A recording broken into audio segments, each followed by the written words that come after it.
Hello everybody, welcome back to another episode here at the Less Is Morehammer channel. Today we're going to be working through this Kroxigor, so if you want to see how I painted it, follow along and I'll show you how.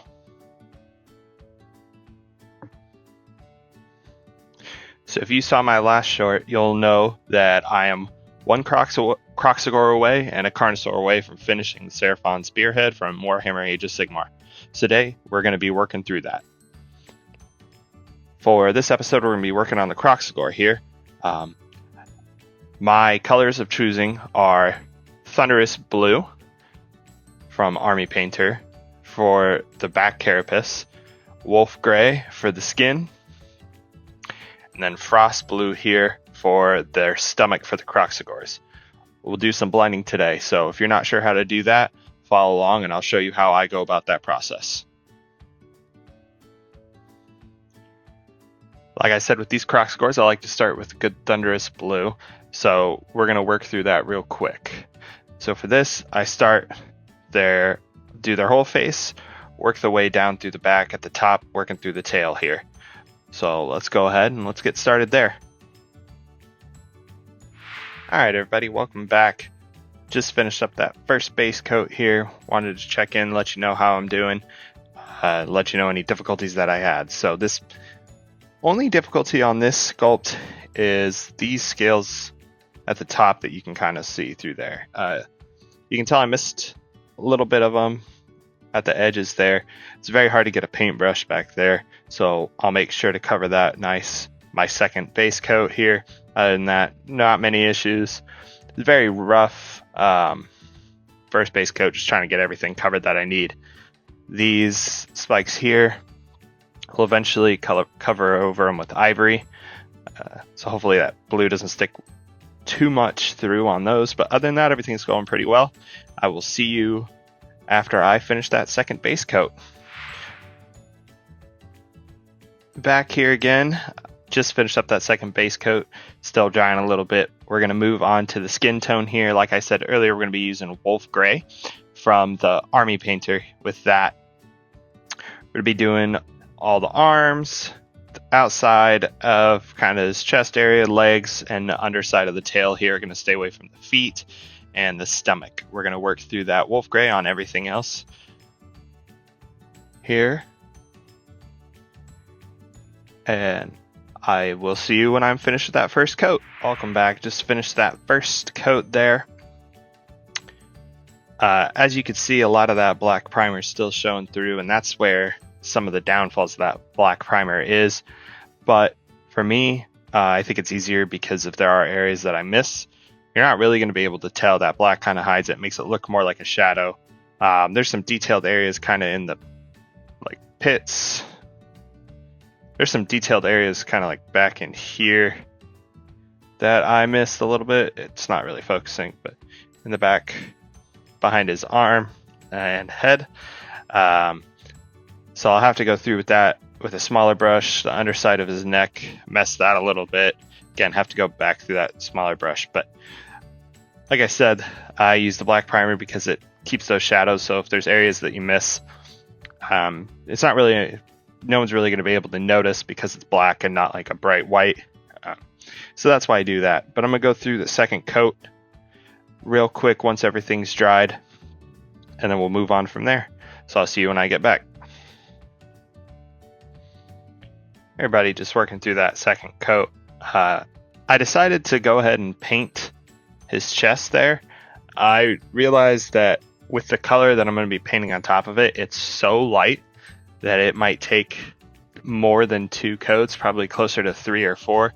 And I decided it would just be easier to go through, just do that coat of the Wolf Gray rather than trying to do, 5 or 6 of that blue, just because of that black being so dark.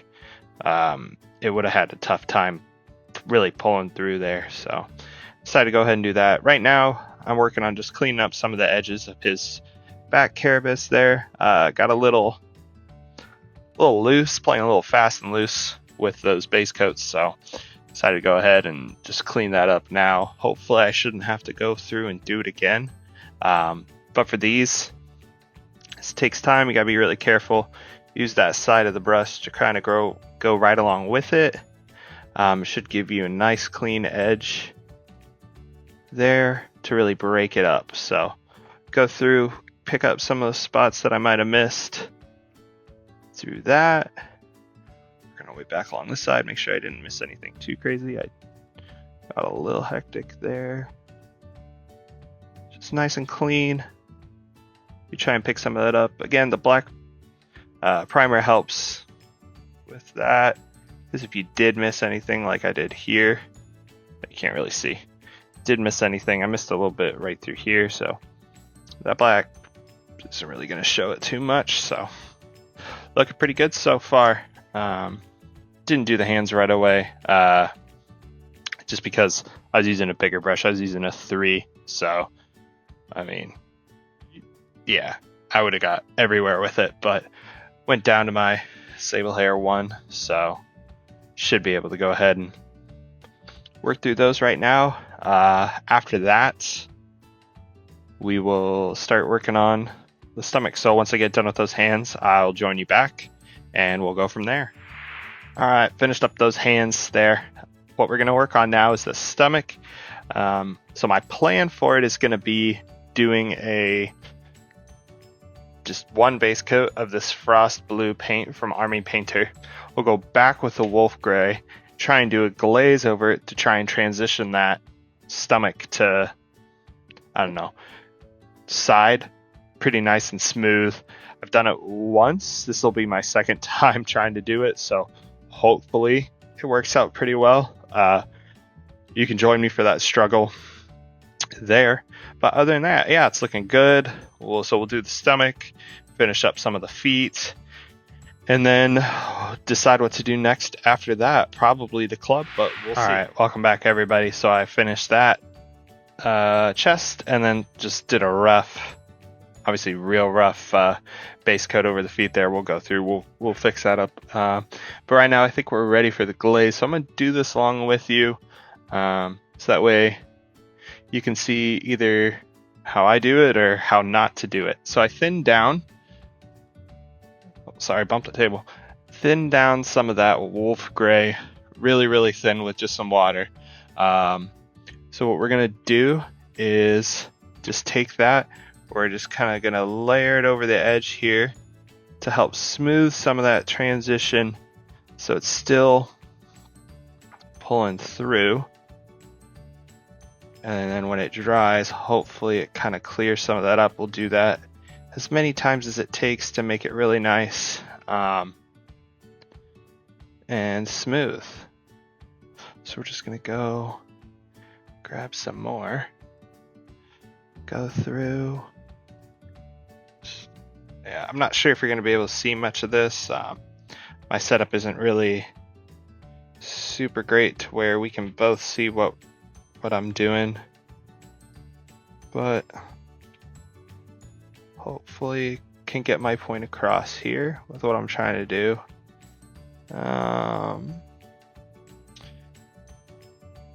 Not really sure if that worked too well, just to be completely honest there. Might need to be thinned down a little more even. I tried to block it a little wider than what I thought I would want, just in case it didn't work. So we're going to go through a little deeper then, see if it worked out. This works. It's a nice thing about this is it's not going to be perfect, doesn't need to be perfect, it just needs to be something you're happy with. And as long as I can get any sort of smooth gradient, I will be happy with it. That's looking a little too rigid. This side I'm a little happier with, especially once it dries. I think that'll help.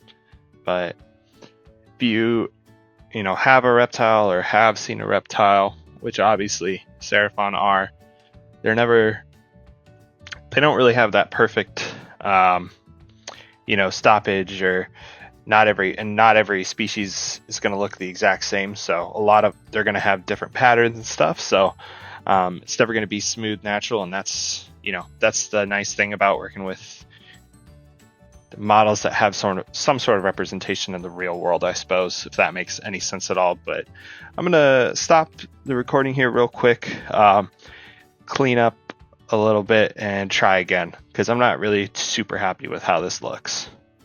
So I'll join you after I clean it up.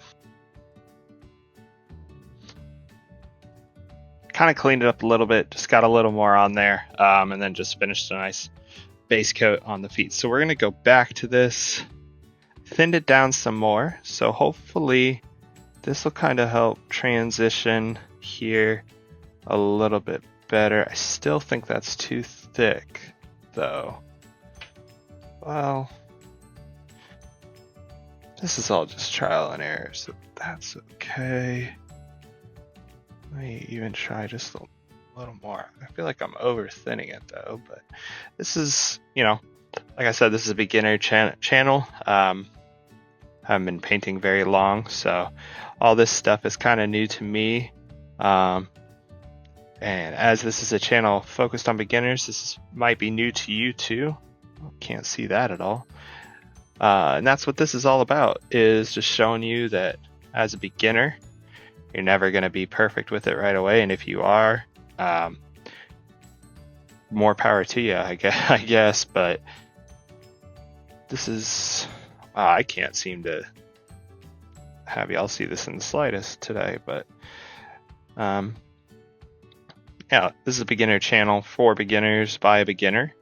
So, glazing, all that stuff, wet blending, it's not something I'm very good at. I've tried it before. I feel like I did okay, but this is all about practice. That's what this is, and hopefully some of the techniques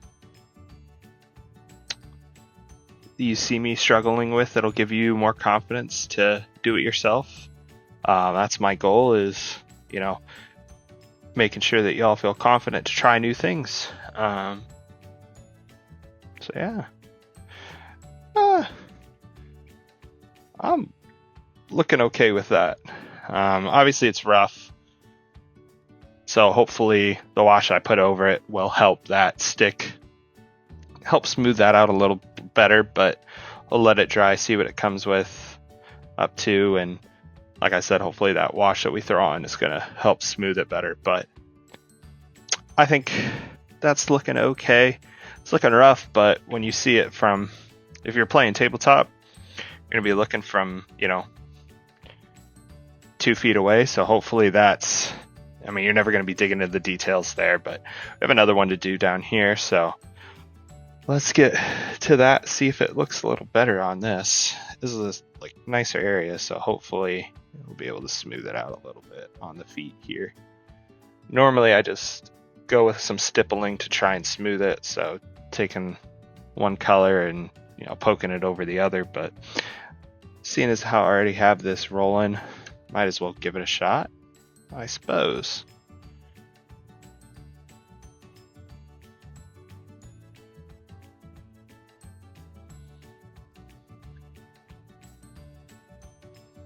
All right, now to decide what to work on next. I think I'm going to work on this log a little bit. So I have this leather brown from Vallejo. I think any brown will work. I don't have many browns. That's kind of the one I use for pretty much everything. So I'm going to use that. We're going to go just on this log here. Then I will tell you what green we're going to be using. It might be familiar if you've seen my other video. It's my go-to green. So we'll throw that on there, and then look at that little guy. We'll work on him too. All right, I will join you in a bit. Back again, finish up that log. So what we're going to do next is go through just that nice little vine. We're going to be using that German camo bright green from Vallejo. It's my go-to for any grass or any related color there, just because I think it's a nice vibrant green, especially for Seraphon. It's going to give a nice jungle texture, bright greenness to it. We're going to go through the frog with dark vermilion from Vallejo model color. Nice bright red frog, really pop out from the blues and browns on it. So I will join you back when I finish all that up. Alright, welcome back. Finished up that log there. This little cute guy there. So that's looking good. We're going to go on to... let's finish up with some of the claws and real quick. So we'll go through his feet, finish up on his hands, and then we'll start working through the club next. That's going to be I think that's going to be the final thing. So we're going to work, this will all be gold, so we're just going to go through, work on those, like I said, the claws, the hands. So I will join you back when I finish with that.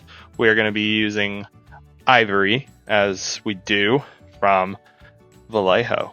So this is my favorite thing. I have to put putty on top because, the cap is now just off. So yeah, keeps it on, keeps it from being dried up. And I guess now I got paint all over my hands. So this is the life. All right. Well, I will see you in a little bit here with the bone pieces. So we got the sticking out. Forgot to mention we were also going to do the spine here. Claws and then his hands. Didn't really try too much of the hands. They're not honestly a focal piece. The big focal piece for me is going to be the stomach.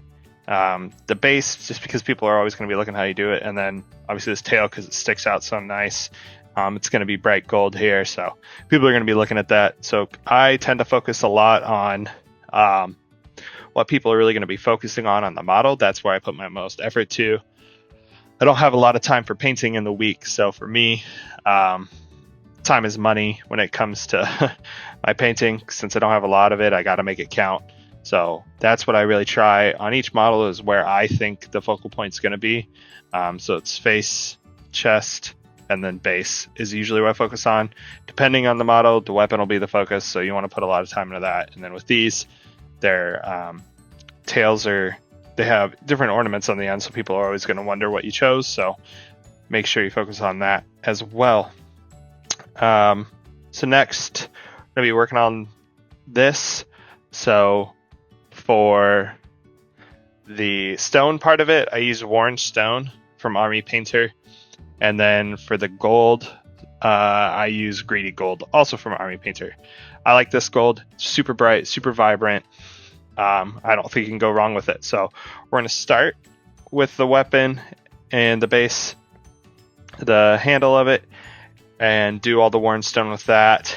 And then I'll join you when I'm finished with that, and then we'll work through the gold on the weapon, and then we'll start working through the gold on his body. So I will finish up with that worn stone, just do a quick block through here and here, and I'll let you know when I get back. Finished up with all the stone on the weapon there. Next, we're going to go through with our greedy gold from Army Painter, do just all the spikes, the outside, all like the extra tidbits on the weapon. After that, we'll work through just all his stuff on his body. So the ankle bracelet, just the actual the arm bracelet, his tail there, and then should be good for the base after that. So yeah, let's get the gold on the weapon and we'll go from there. All right, finished up that weapon, got it all cleaned up. May have missed a spot or a few, but that's okay. This isn't going to be an award winner. This is just for me. This is what I enjoy doing. So as long as I'm happy with it, that's okay. That's all that matters. And as always, as long as you're happy with your models, that's all that matters. So we're going to move on to the next bit here. Got a couple spills. Got to clean those up. That's not good. We're going to do the gold here on the tails. On the tail, we're going to do the gold on his ankle bracelet and the gold on his wrist bracelet. It's going to be our next spots there. So I will see you after that. Finished up with that gold on the tail and all those accessories. So it's starting to look really good, coming together well now. Next, we're going to work on this necklace piece that he has. So I left it off just so I could access the chest. So what I'm going to do now is just paint this, work on that, glue it on, and we'll be ready to work on the base. So So I'll get rolling on that and get back to you when I'm finished. Finished that necklace up, got it glued on, starting to look really nice. We're gonna work on that face there next. So we're gonna work on the eyes and the teeth. After that, we'll work on the base, getting that all rolling, and I will see you when I finish that face up. Thought I'd join you here just for the teeth, show you how I do it. So it's actually really simple. Just take the side of the brush there, kind of work your way up and down through, getting all those teeth in. Just simply just like this. Doesn't take too long. And then if you do, miss something or catch his lip or something, it's super easy just to clean up. So, all right. So that's that side. I will see you when I finish up with the other side of his teeth, and then all the cleanup on the eyes. All right, got him looking good. Really excited about this, turned out really well. So we're just gonna focus on this base next. So take our worn stone here, the biggest brush you have, so you can get as much on there in one time.